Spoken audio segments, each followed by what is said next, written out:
Monday, December 22nd, 2019. It's 3 p.m. where I am. It's 9 a.m. where our guest is. Who knows what it is where you are? And you are joining us for the Delta CX Live podcast. And our super special guest today is Dr. Seth Finkle, who I'm going to call Seth. I'm not going to call him Dr. Finkle, but you should call him Dr. Finkle. And I'm going to let him introduce himself. And just a reminder to everybody that for those who are watching this live on YouTube or LinkedIn, we are taking live questions. So feel free to join the live chat if you're around today. And as usual, check out deltacx.com for more information about my world. So while I pull up all of the live chat screens, Dr. Seth, tell us more about you. Well, thanks. I am Dr. Seth Finkle. I'm a clinical and school psychologist and currently working out of the Lehigh Valley in Pennsylvania in the United States. I work currently as an adjunct professor at Moravian College in Bethlehem, Pennsylvania, and I work as a school psychologist in Allentown School District. Super. And thank you for that. And just a reminder to anybody who's watching live that we are delayed by about 30 to 60 seconds. So if you have a question, we will see it at some point. And just remember, there is a delay. I can't help it. So we're here today to talk about imposter syndrome. Now, of course, Seth, you come from a psychology background. I'm living in the world of CX and UX, but it sounds like imposter syndrome is everywhere. So before we get to that, what would be your definition of imposter syndrome? My definition of imposter syndrome is pretty much the same as everybody else's, I think, which is feeling more or less like a fake, like a fraud, believing that you, despite actually having a reasonable skill set to do the work, you feel as though you don't belong, that you're not entitled to do the work like anybody else, and that somehow, eventually, someone will figure out the fact that you're not as good as everyone else.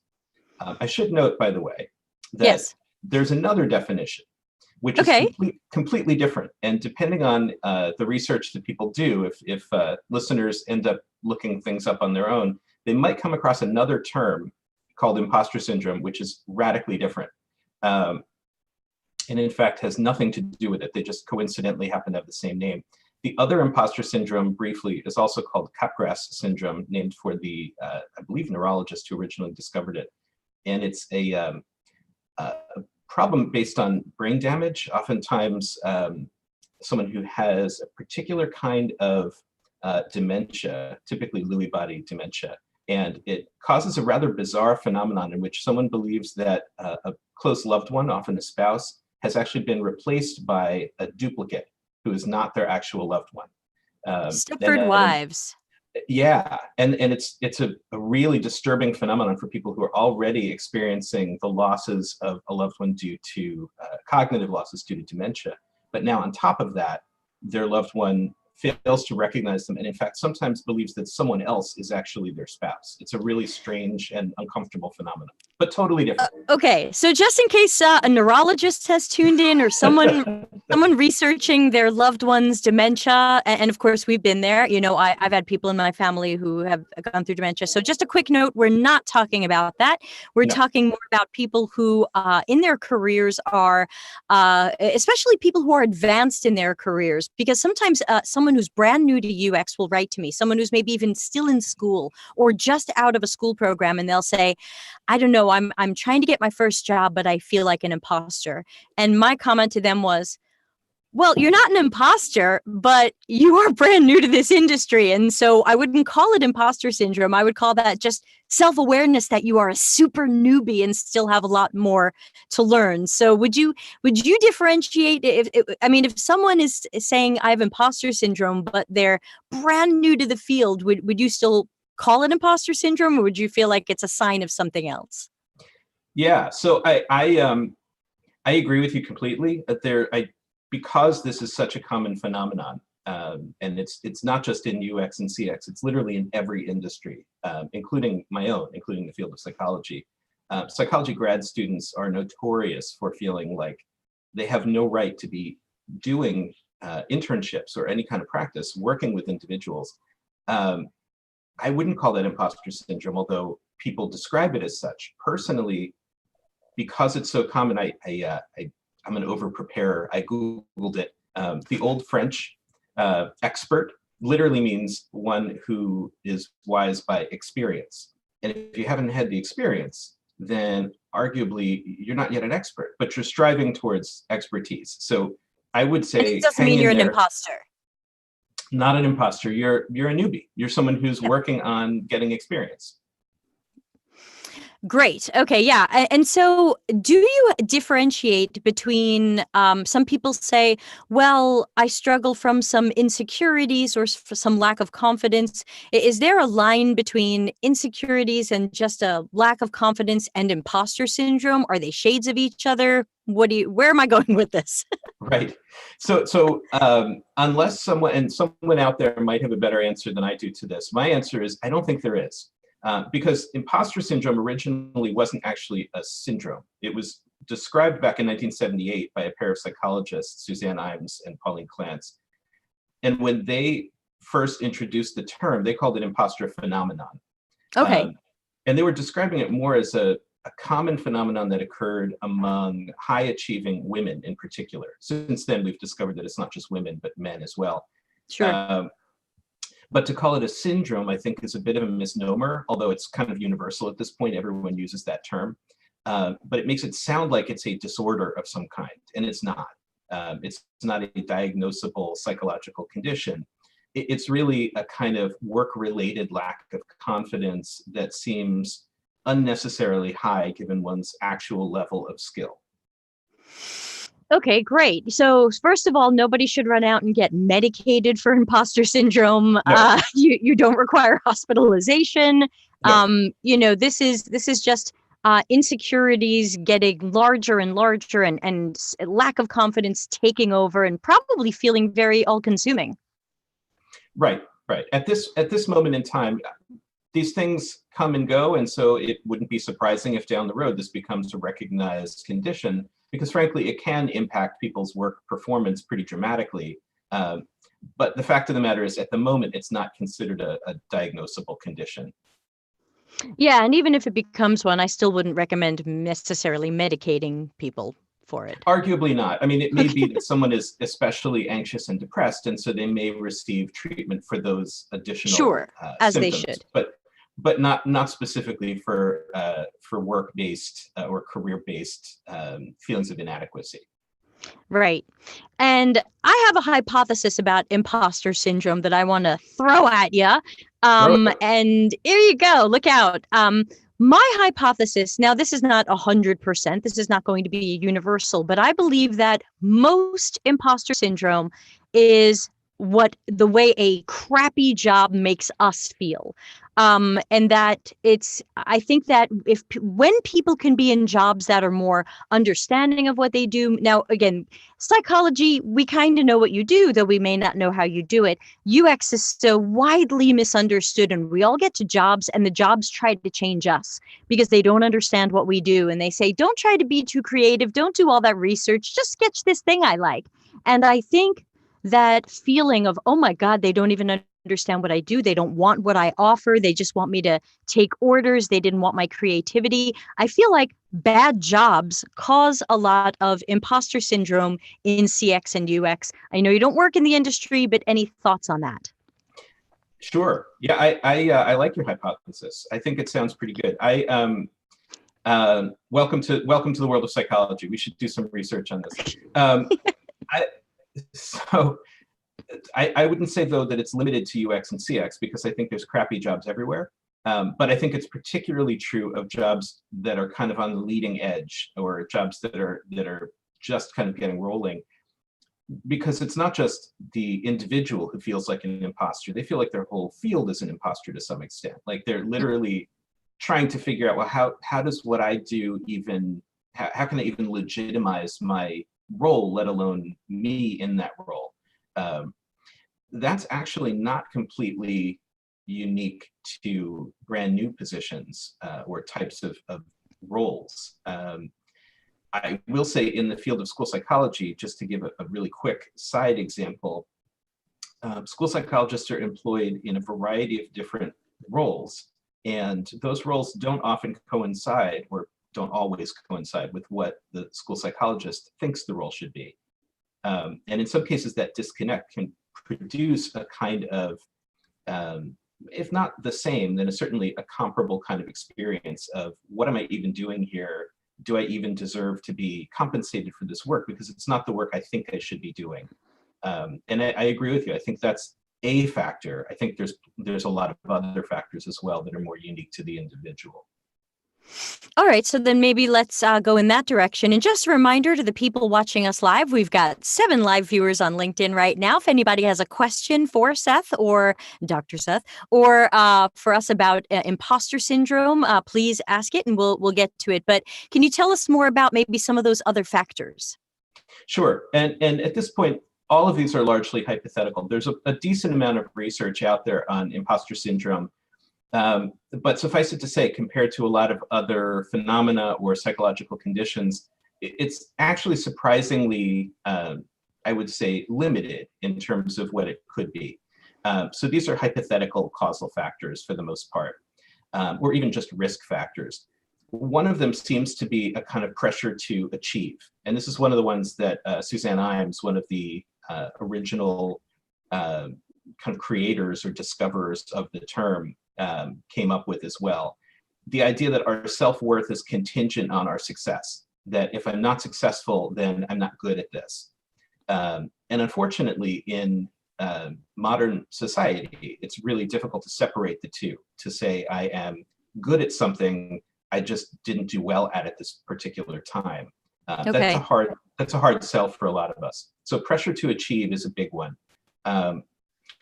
Being part of any traditionally disenfranchised group is definitely a significant risk factor. There appears to be a disproportionate number of people suffering from imposter syndrome who are members of ethnic or cultural minorities, members of disability groups, people who are LGBTQIA folk.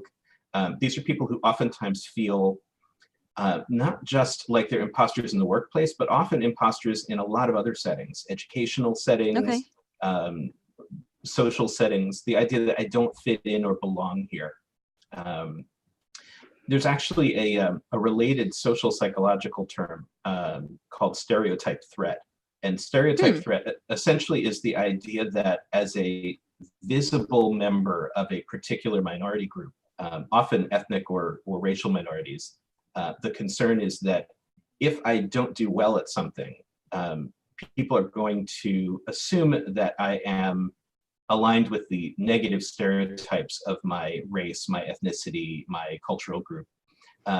Or it could reinforce those negative stereotypes, like here's another of that kind of person and he did that or she did that or they did that. So, oh yeah, they're like that. Exactly, right. So there's that kind of phenomenon, I think, that underlies this kind of extra pressure for people who are within members of these groups. I don't think the phenomenon seems like it's radically different, at least according to the research I've looked at, but there's certainly a greater likelihood of it happening. And then there's some kind of more psyche sort of stuff. So family dynamics, families where you grew up with, there was a lot of pressure to achieve, not just within the culture, but within the family. That love is contingent on success, and especially families that vacillate back and forth between lavish praise for achievements and kind of condemnation and shunning for failure. Very likely to produce this kind of phenomenon in people, no matter what their circumstances. And people who are more just generally neurotic, people who tend to be more anxious, more depressed. It affects the way you think about everything, including yourself. And so you're more likely to suffer from this kind of phenomenon. Yeah, those are all great. And while you're speaking to them, I'm thinking, wow, like what each of these people who are facing these things, these are larger psychological issues in some cases than what job we're at or what type of role we play. And when I say psychological issues, I don't mean that in any negative way. Did years of talk therapy and it was very helpful. So I certainly don't feel there's any stigma about anybody who feels they struggle with insecurities or leftover childhood stuff. I don't want anybody to think I'm putting them down for that because we're all right there with you. Absolutely. And in fact, let's also take a second and just say that this is not a unique phenomenon to any particular group. And for anybody who feels like, oh my gosh, I'm the only one suffering with imposter syndrome, there's a lot of research, including very recent research. This is being written up in virtually every major publication in the world within the last 2 years. There's articles, if you look up imposter syndrome, you'll find articles literally in every publication. There's research that suggests up to 70% of people experience this at some point in their career, no matter what their career, no matter what their gender, no matter what their background. This is a super, super common experience for people. And it's amazing that you just said that, because we just got a question into the LinkedIn chat from your good friend Ira Wolf down the street from you.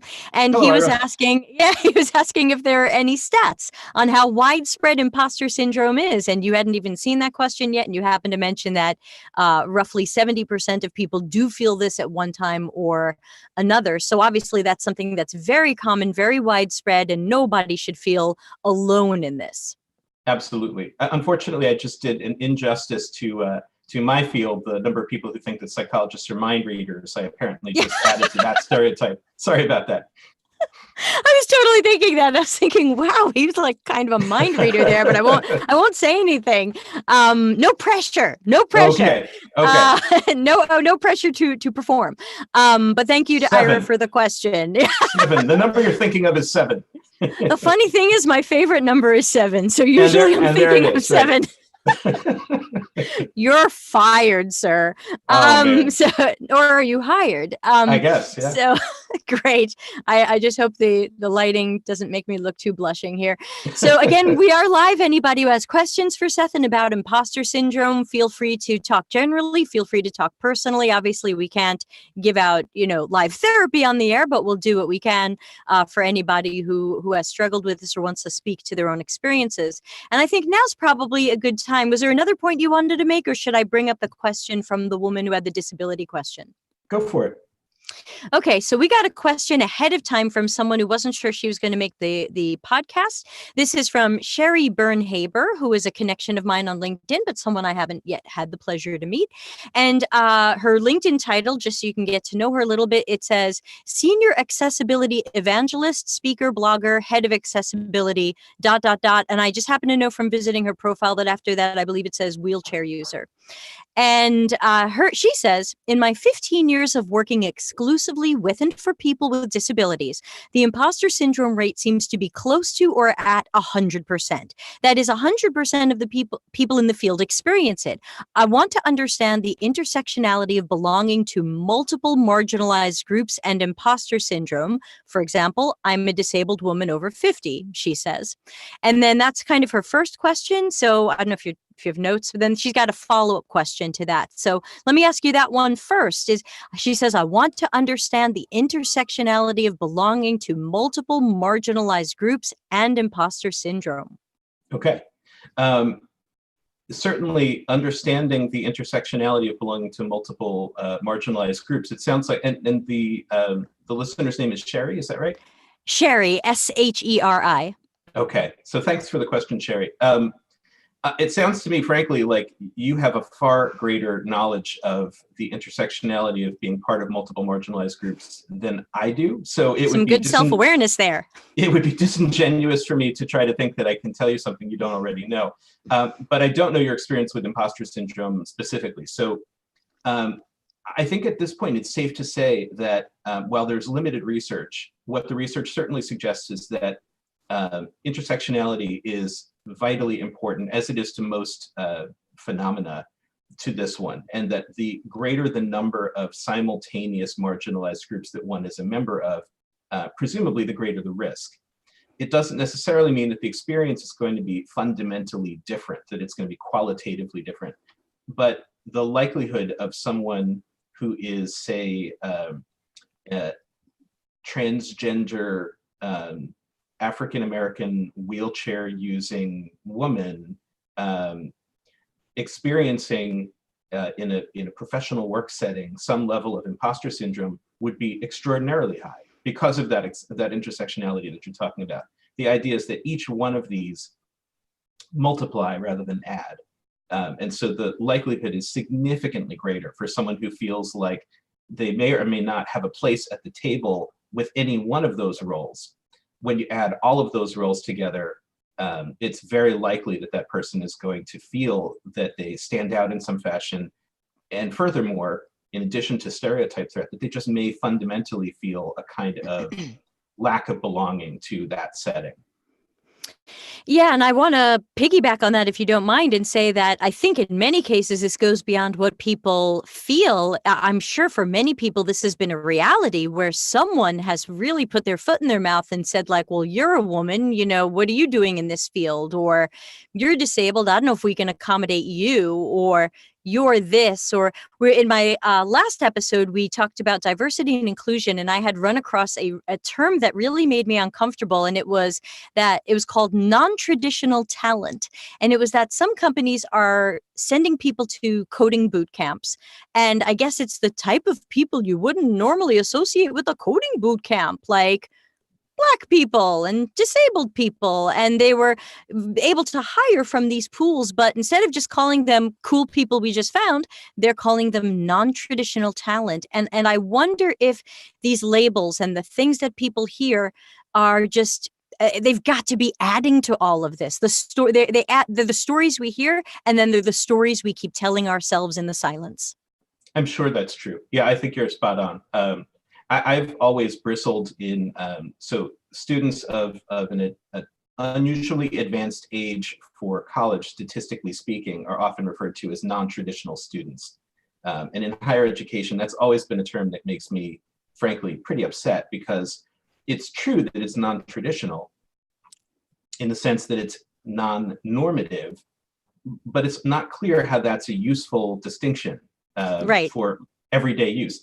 From a statistical standpoint, if you're trying to study the impact of age on success in higher education, it's a perfectly valid way to talk about it. But I don't think it has any business trickling down in terms of how we talk to students on a day-by-day basis. And I would agree with you, non-traditional talent just smacks of a kind of inappropriate distinction. I would agree with you that I would be stunned if there's a person out there, and you can correct me if you're one of those people among the handful of people who are listening to us right now. Find him. But I would be stunned to learn that there's someone who is part of a traditionally disenfranchised minority group of any kind who has not at some point or another been face to face with that kind of, I would say, in unhelpful language, and in some cases highly insensitive language that's going to ultimately add to their feeling of being an imposter. Yeah, and I think of it this way, just to talk personally for a moment, is I remember when I first started out in my business in 1995, and I was 23, and I would go to trade shows and things, and I would try to show off my business. And I'm short, I'm female, I was much cuter than 40 pounds ago or whatever, and people would just come up to me and treat me kind of like, well, hey there, oh, look at you, aren't you cute, kind of thing. And there was this guy who would come up to me at every trade show and tell me there was a glass ceiling, I was never going to break through. And luckily, I was somehow born with mountains of confidence, where things other people have said to me have rarely, do I rarely let them into my fabric? And I know that's rare, but people would come up to me and act like, you can't possibly know. And I remember one of these trade shows, I'm in the booth, I'm wearing my embroidered shirt with my company name on it, and my father had come to visit me, and he was wearing a suit. He happened to be wearing a suit that day, and people who came over to the booth went and started talking to him because he was a man in a suit. Right. And I'm a girl. And I know that every time people have experienced these things, they can be cumulative. They can weigh on you forever. I think I'm the rare case in that I just go, oh, that person didn't know any better, and it rolls off my back. But I don't know. And I know we have a follow-up question from Sherry I want to take a look at. But as a psychologist, is there some sort of way to tell people that's the kind of thing that you can let roll off your back, but you're going to need practice? How do you, what kind of practice can people start in working on themselves to allow more things to roll off their backs when other people are insensitive jerks? That's such a good question. And obviously, I wish I had an equally good answer. I will try to give you at least a few suggestions, but that's a $1 million question. It's hard to essentially, in a nutshell, if I may sort of paraphrase part of, or maybe generalize from the question, insensitive and make us feel like we're not entitled to the same rights and privileges as everyone else, or that we're not as good or as smart or as capable or as talented as other people. How do we deal with just day-to-day micro-bullying and microaggression that happens in our lives, and how to build up a tolerance for that? I mean, being alive would be a start. I mean, the fact of the matter is, not to be sort of kind of facetious about it, but the fact of the matter is, every day, people who are likely targets of this sort of experience have this experience, and surviving it each time is no fun, but it will, to some extent, go through that "what doesn't kill you makes you stronger" phenomenon. But having said that, it still stinks, and it shouldn't be happening. And so there's two levels of ways to address it. There's the building up your own armor to it, which has, I think, as much to do with recognizing who you are and not paying as much attention to what people think of you. And then there's the systemic answer to it, which is something that sociologists and anthropologists and people in political advocacy circles focus on a lot, which is, how do we fix the problem? How do we level the playing field in a way that makes it unacceptable for people to say these sorts of things, in the same way that it's unacceptable to call someone with an intellectual disability the R word? That is considered at this point highly unacceptable across a variety of settings, but it didn't always used to be that way. Sure. And it took systemic change to make that happen. And it still happens, but it happens a lot less than it used to. So the idea is, I think we need to do both. I think we need to change what is acceptable conduct in our societies, but it's also about recognizing your own value, your own skill set, and learning how to ignore the stuff that an insensitive, intolerant jerk is going to throw at you. Yeah, and that is the $1 million question. So since we don't have the $1 million yet, let me go back to Sherry's question. She had a follow-up question, which was, how do we denormalize imposter syndrome in a career area that is predominantly women? Wow, such a great question. I know. Sherry's awesome. She is. Nice question. Sheri, sorry, Sherry. So thanks, Sherry, again. How do we denormalize? Let me unpack this for a second. Yeah, I know. Me too. I'm just keep staring at it. How do we denormalize imposter syndrome within a field that is predominantly occupied by women? Is that the question? Yeah, and I don't know so much if CX and UX is predominantly women. I guess in many of the workplaces where I've been, it's been pretty close to 50-50, but I would say, whereas like, for example, coding, people think of developers as still predominantly male. I have found that creative areas like visual design and CX and UX, to me, have looked a little more 50-50, and maybe she's been in workplaces where it's been more female. Yeah. So I have a few thoughts. I obviously, again, would be disingenuous to say that I have the answer. I'd be writing a book right now, but I'll edit it. Thank you. I have a couple of ideas, I think. One would be, I think we need to do something to decrease sexism. I mean, I realize that's a kind of easy shot, but that's the first piece of it, obviously. I've got my magic wand. Hold on. There you go. I mean, I think any career in the context of cultural sexist norms is going to suffer from a certain level of imposter syndrome as a direct result of that. I think that's a kind of given at this point. However, what do we do about that from an end user standpoint? I think there's a lot of things we can do. I think women, it's not coincidental that women were the original target population that were being studied when imposter phenomenon or imposter syndrome was first talked about in the late 70s. And at the time, when Imes and Clance wrote their piece, they were limiting their discussion exclusively to high achieving women.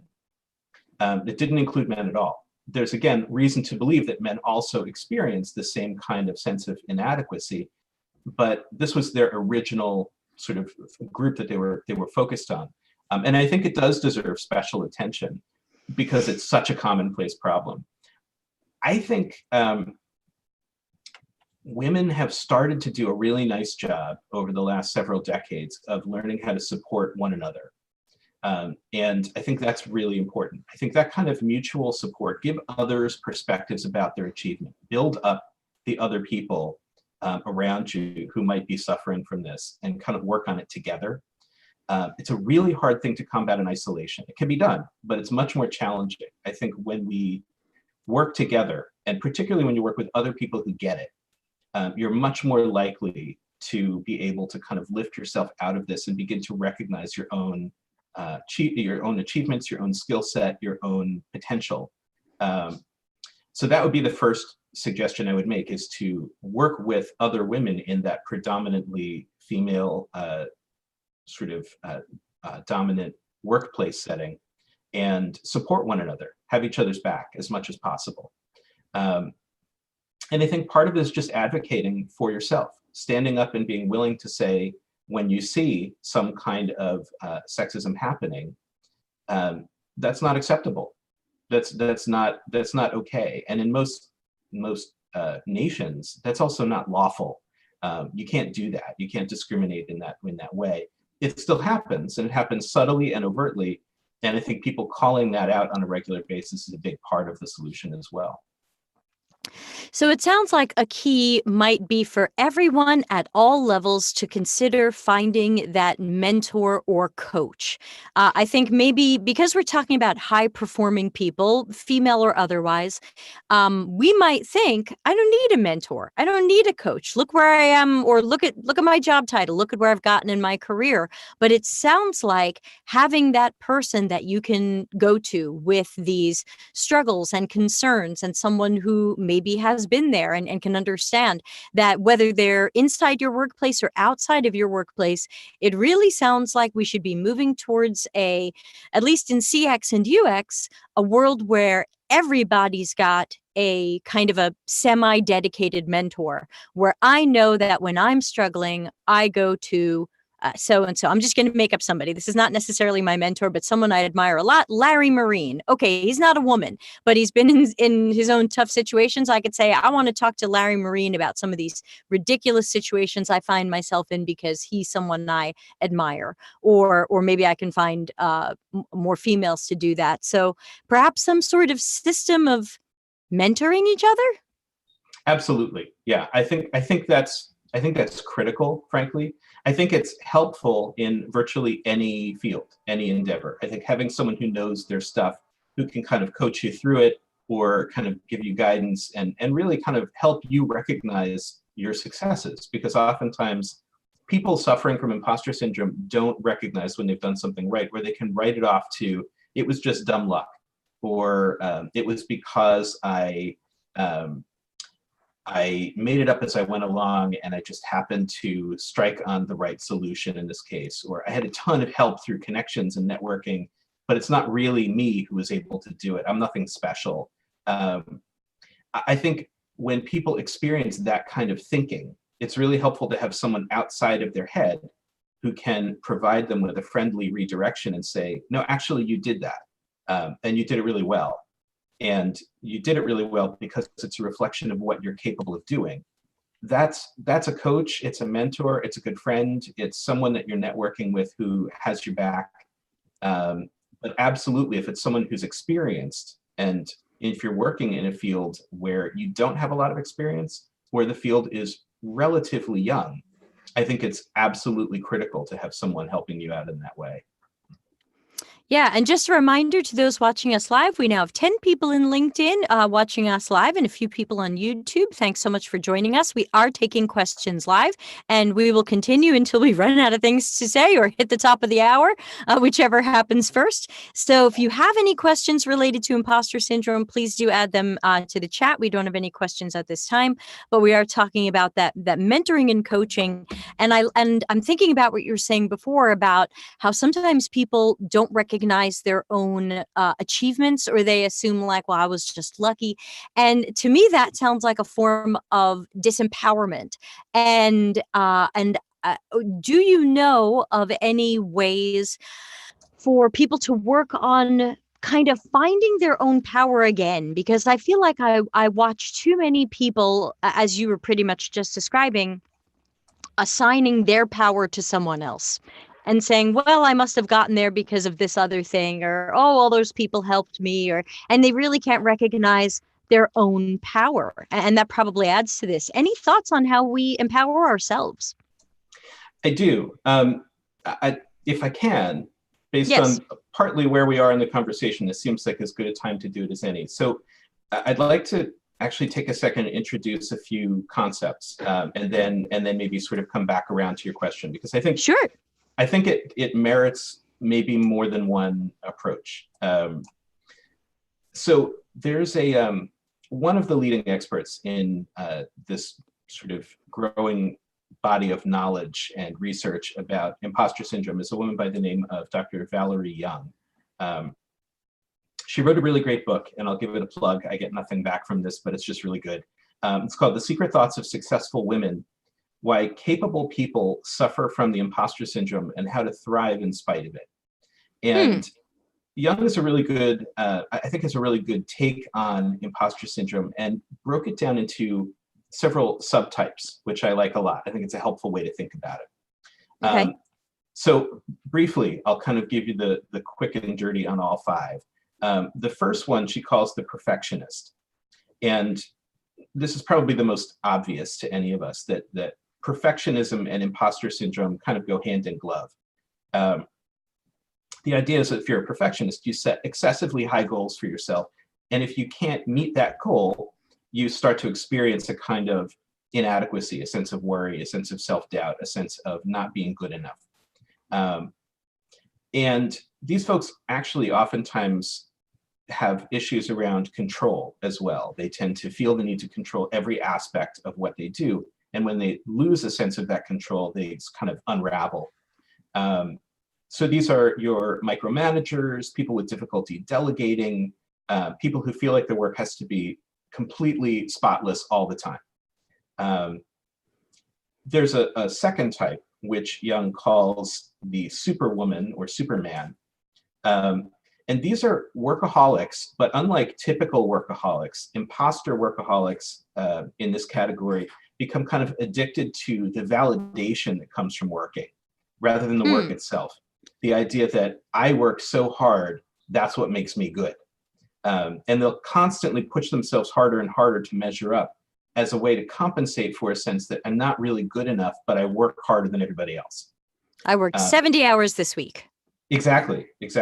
And it sort of covers up their insecurity, but it also tends to really take a toll on their marital lives or relationships, on their mental health, their ability to, sometimes their physical health, their ability to do the work starts to suffer because of how much time they're putting into it. Young's third type she calls the natural genius. And these are people who believe that they have to have a kind of inborn skill set, that anything that you have to work towards is not genuine. And that essentially they judge themselves based on how quickly and how easily they're able to accomplish a task rather than how much effort they put in. It's almost the opposite of the superwoman or superman.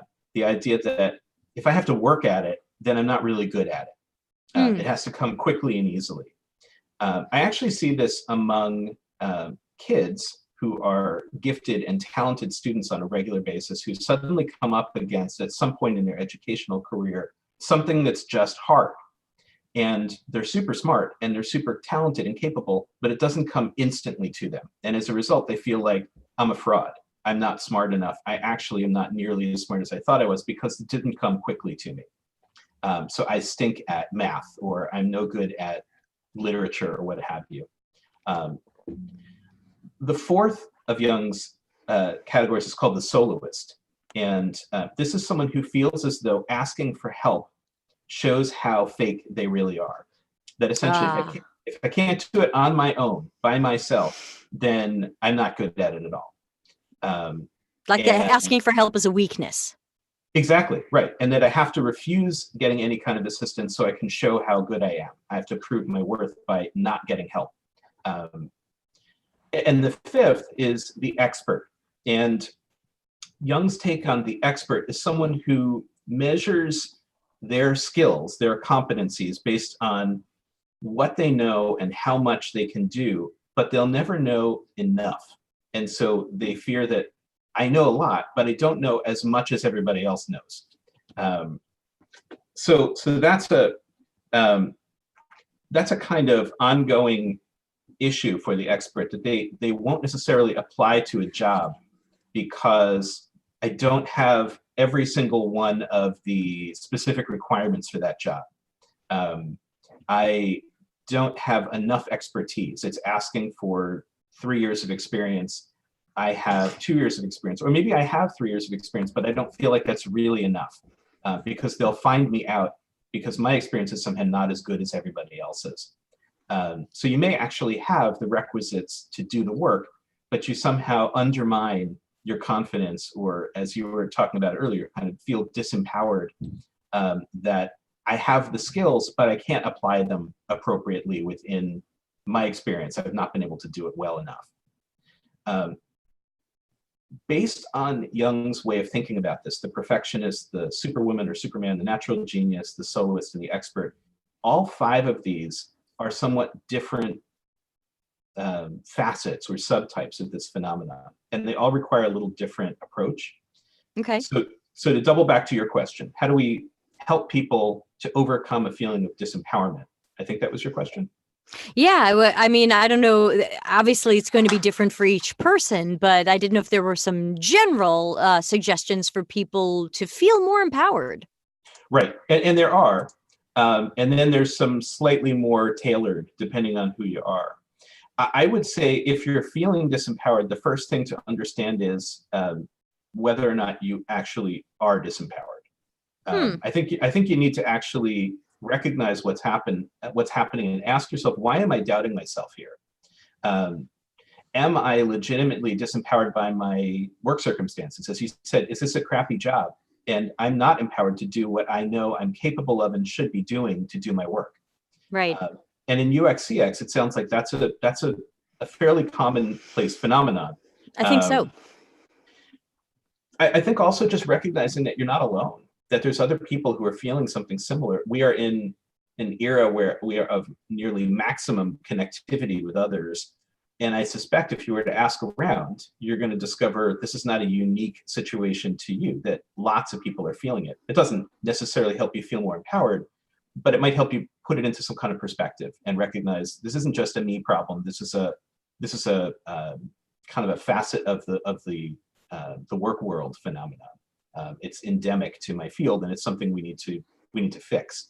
I need to read more of Deb Levitt's books about UX/CX evangelizing. Shameless plug. Oh my God, the plugs. Well, you're only plugging it because you're in the book. Let's just a reminder to everybody. There's a fantastic interview with Seth. From people who've read it, they've said it's one of their favorite interviews in the book. There's 15 interviews in the book. And you were interviewed about empathy. And can we create empathy? Can we boost empathy? Can we augment empathy where there might be little or none? And it's still something that goes around my industry. Let's create empathy. So I really wish more people were reading at least the chapter with you in it. No, I appreciate it. And let me also say, just for full disclosure, I do not receive financial remuneration for that. I barely do. I only make a few dollars on each book thanks to Amazon's markup. But if people would like to read it, I want to get the ideas out there. So, of course, that's the Delta CX book available on Amazon. So, yes, you're not getting paid and I'm barely getting paid. So this is all about... This is the love of the message. This might be the first in a podcast phenomenon where the guest is actually plugging the host's book. So. Right. Instead of me interrupting you, like, can I just talk about my book for a moment? Right. But there's still people listening to us, presumably, so we should get back to it. Oh, yeah. Sorry. Go ahead. So part of this is, I think, recognizing that this is going to be an ongoing journey.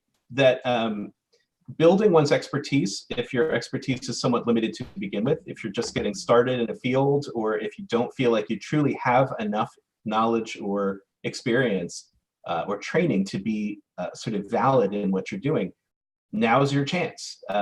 Build that expertise, talk to people and get additional experiences, get some mentors, get people who can kind of guide you, take a class, do something to kind of build your, go to the conference and attend the seminars, buy the book. I think those are helpful. But recognizing that this is going to be a work in progress, that all of our careers are a journey, and that none of us are necessarily 100% where we want to be at any given time. We're working towards it. In my field, we refer to a career path as a practice. And that's not coincidental. In medicine or in psychology, in any kind of healthcare, we talk about, and in the field of education as well, it's educational practice, it's medical or healthcare practice, because we're working at it. Hopefully, we know enough to be able to do what we're doing in this moment. But suffice to say, I'm going to know more tomorrow than I knew today. But I do think, going back to that idea of building each other up, I think a lot of what we can do in terms of empowerment is work together to produce that experience. And it's partly why I mentioned Jung's 5 subtypes, because the soloist in particular, I think, is an awfully insidious subtype. It's a really difficult one to get out of, because these are people who, by definition, shy away from getting help from anybody. And the feeling that because I got assistance from someone, my work is now, my value is now disingenuous in some way. And I think one of the things we need to realize, if you're suffering from this, is to recognize that everybody needs help, that there is no one out there who is 100% capable of doing what they do independently, that for every successful person you find out there, there's a number of people who helped make that happen. Nobody is born suddenly knowing everything they need to know. We learn stuff along the way. I would say the last piece of it for me in terms of helping empower people is recognizing that sometimes even the most productive, successful people in our society suffer from the same feeling, for whatever the reason, whatever the subtype. There's a somewhat famous account by the author Neil Gaiman, who I adore, who was talking about a party that he went to. Stop me, everybody, if you've heard this one. And he was talking with a number of luminaries at this party, and he came across one that had the same first name as him. And they were discussing their experiences, and Neil Gaiman was talking about his feeling of inadequacy, that he suffers from imposter syndrome and has for multiple points in his career, even though he's huge. And the luminary he was talking to said that he also felt like that. He said, everybody here, they did something, they accomplished something, they created something. I just went where I was told to go. And he said, yeah, but you were the first man on the moon. Yeah. So that's and it's comic in its effect, but it's also based apparently on a true story that Neil Armstrong as well apparently suffered from this phenomenon, and he was not totally joking when he said it. So we all have a piece of this that we can contend with, for sure. Yeah, there's something I want to throw at that, and then we've got another comment from Ira, and that was one of the pieces that's in my book is I talk about how in CX and UX, I believe we'll be more successful if we are low ego action heroes, and that's just because when we're high ego, our work isn't as good. UX does require empathy, even though we can't create it, and others requires us to have it, so we need to be low ego, more humble, and more open to what other people need than what we we need. And I think number one, sometimes I was doing a keynote talk in September, and I looked out at, you know, the 1,100 people that are there at a great UX conference in Dallas called Big Design. And I said, where are my low ego action heroes? And it was like, and I was like, what is this crap? You know, I said, what happened to all you guys? Is it that late in the day? And someone yelled out, we're too low ego to applaud. Absolutely. And so I wonder sometimes, I love telling the story. I wonder sometimes if a pressure to not be so egotistical, even though no one really walks up to someone else and says you're egotistical. I mean, it happens, but maybe not as much. But I wonder if there's a external or internal pressure to, come on, be more humble, have a lower ego, lower your ego, be more humble. And I think eventually you go past humility to just like self-loathing or to like self-disbelief. I guess we really need to work with each other and with coaches and maybe psychologists and therapists to find that balance where we can be humble and lower ego without beating ourselves with sticks. Right. Well, and it's interesting because people who are already of kind of moderate to on the lower side in terms of their ego to begin with, I think those are the people when you're preaching to the choir about kind of low ego, they're just reducing their ego even more, as you're saying. It's the people who are extremely kind of inflated in terms of their sense of self-worth, where it's unrealistically high, that we need to focus sometimes some of our efforts on reducing ego. There's another social psychology term called the Dunning-Kruger effect.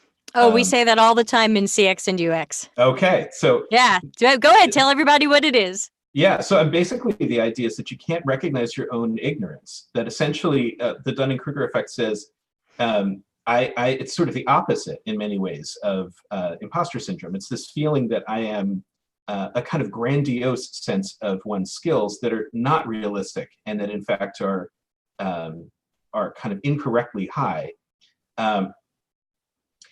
Interestingly enough, there's some research to suggest that people who are narcissists, and a particular type of narcissist, sort of not the grandiose kind of Dunning-Kruger sort of narcissist, but someone who's a little more, sometimes called oblivious narcissism. These are people who have a very high internal sense of self-worth, but it's very thin, very superficial. And it doesn't take much to punch through it. And so in a lot of ways, what's driving that internal sense of self-worth, it's compensatory. It's, you know, you're compensating for something. In this case, the something is a sense of being a fraud underneath it all. And a need to kind of boost oneself up so that no one ever discovers how much of a fraud I am. So it's a kind of overcompensation effect. And those folks are just as likely and maybe more likely to experience imposter syndrome as anyone else. So knowing we just have a few minutes left, I'm going to circle back to Ira's comment, which I'm going to paraphrase, which is basically Ira's expertise is HR and hiring and candidate experience. And so he's saying managers shy away from hiring workers who don't exude self-confidence.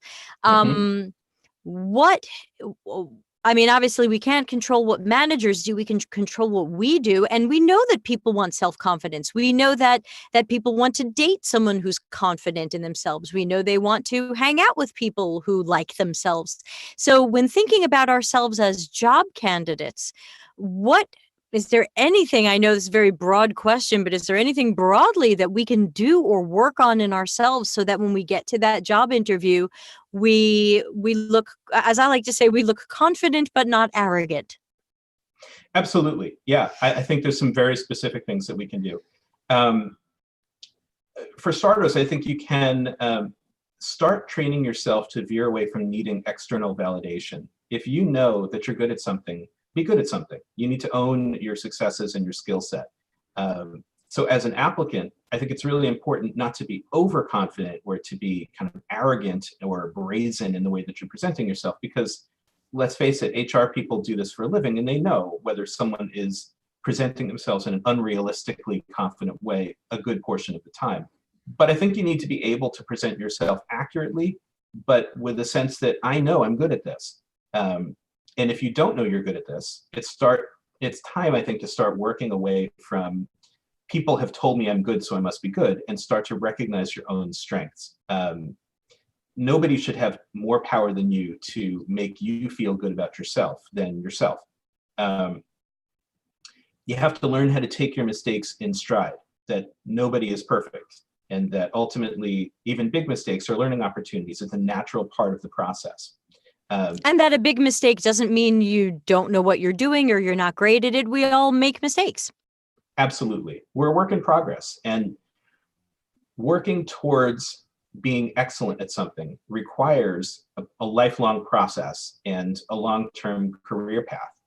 So you're going into something saying, I'm very good at what I do. I'm highly qualified. You may or may not go into a job interview saying, I'm the very best person for this job that ever walked the face of this earth, because that's clearly ridiculous.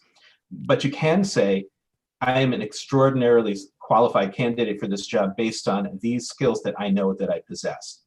And even if you feel like I might not know everything, you know enough to be able to do what it is that you're applying to do, or chances are pretty good you shouldn't be applying to it.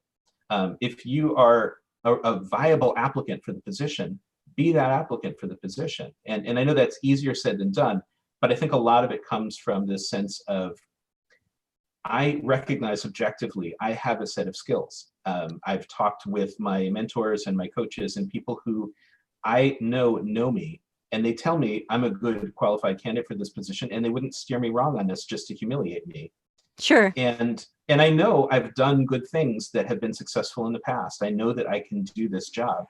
I think if you present yourself in that way because you believe that to be true, I think you're going to stand a much better chance of being able to get hired. And that's another great use for that ongoing mentoring. It's not just for support when you're at a job, but maybe that kind of reminder when you're in between jobs or you're at a job that you want to leave, to have someone else say, no, these are your strengths. And no, I'm looking at this job description and this job description is a good match to you. Or, you know what, this job description isn't. Or, hey, here's where you're not going to be giving them 100% of what they're asking for, but here's how I would phrase that. And I deal with that a lot. So typically what I try to do when I'm applying for a job is I'll say, especially if they want a cover letters, I'll say, here's why I'm a great match to the job. But then I try to keep it short because I know not everybody wants to read a cover letter and the whole goal is to get that interview. I always feel like once I'm in the room, then I'm in a good spot. But I just think of myself, I look at the list of what they're asking for and I say, which one of these can I do, or how much experience do I have in these areas? And I just try to be honest with people. And so many people who've listened to my podcasts or hang out with me through LinkedIn know I'm not an artist. I'm not. But there are so many CX and UX jobs that expect us to also be artists. And so when I see that job, I'll just say, hey, you asked for 12 things. I can do 11 of them. Here's 5 things you didn't ask for that I happen to be strong at that would help make this job really a good match to me. And perhaps that one thing that I happen to be not as strong in, I'm not an artist, but let's give the artwork to an artist and then we're good. And I don't always get the interview, but I don't want to let that get me down because I sometimes believe bullet dodged. Right. I will also say just briefly on this subject, because I'm not a UX or CX person, but you've kind of turned me on to the notion of UX and CX some time ago. And the more time goes by, the more I become acutely aware of bad UX and CX in my everyday life, which is the 4 horsemen. It is constant. So as a user and a consumer, please, for anybody watching this, listening to this, please keep evangelizing and keep pushing the envelope of what UX and CX should be for us end user folk, us consumer folk, because quite frankly, the world needs what you're doing now more than ever before. And I truly believe that you guys are the solution in many ways to kind of the everyday problems of a vast number of people. So believe in what you're doing, even if you don't necessarily believe in yourself. You have to kind of believe, I think, that what you're doing has tremendous value to us little folks at the end of the line. That's a beautiful way to look at it. And I think that's a great kind of ending note for us since we're coming up to the top of the hour. And I try to not let these things go longer than an hour, though I know you and I could probably hit 3 hours, but I won't make you. But I think that's a great way to look at it is if you're having trouble finding confidence in yourself, look back at why you got into this business. And Yep. hopefully it wasn't, I wanted to put UX on my resume to get a higher salary. Hopefully it was because you cared about people, you cared about their experiences, you cared about making these experiences more easy, intuitive, accessible, faster, easier, cheaper, whatever it is. The core purpose to me of someone working in CX and UX is to make some aspect of someone's life better. And if you're feeling a little bit down about yourself, hopefully it's temporary, but you are here, you are on a mission and we need you. And we need you to fulfill that mission, and we need you to have that confidence to stand up at your job and fight for what the customers need, rather than so often people feel beaten down and they just say yes to whatever so they can keep their job. And we need everybody to stay strong. So find whatever can help you out there that's legal and appropriate that will help you stay strong. And I will pass it to Seth for any parting words. I just want to say thanks for having me on. It's a real pleasure and a lot of fun to be able to talk with you about this, and obviously always a great time to talk to you in general. So, but I'm hopeful that this was useful for people, and feel free to reach out to Debbie with additional questions and comments, and I'll be happy to try to reply to these things kind of off air. And if this is helpful and it'd be nice to have me back on again, I'd love to do that sometime. I think we should definitely have you back on when you've got some time, at least to talk more about that empathy stuff, because that is still going on out there. And for people who have or haven't read the book, I think there's a lot of arrogance that, oh yes, we can hold a meeting with some people and create empathy. And I'm hoping you and I can shoot some more arrows at that. That'd be great. All right. Well, Seth, thank you so much. We're going to wrap up, and I'm going to find the button that says end the stream. But and Seth doesn't have anything to plug, so I would say you can find him on LinkedIn if you want, but he's not the most active dude there. Dr. Seth Finkle, and Finkle. And you guys know where to find me. I'm on LinkedIn as Debbie Levitt. Follow me there, deltacx.com. And don't forget, in January, our Concentric Conference coming up. It's a one-day conference. Check out deltacx.com for more about that. And everybody have a super end of December and whatever holidays you're celebrating. And I will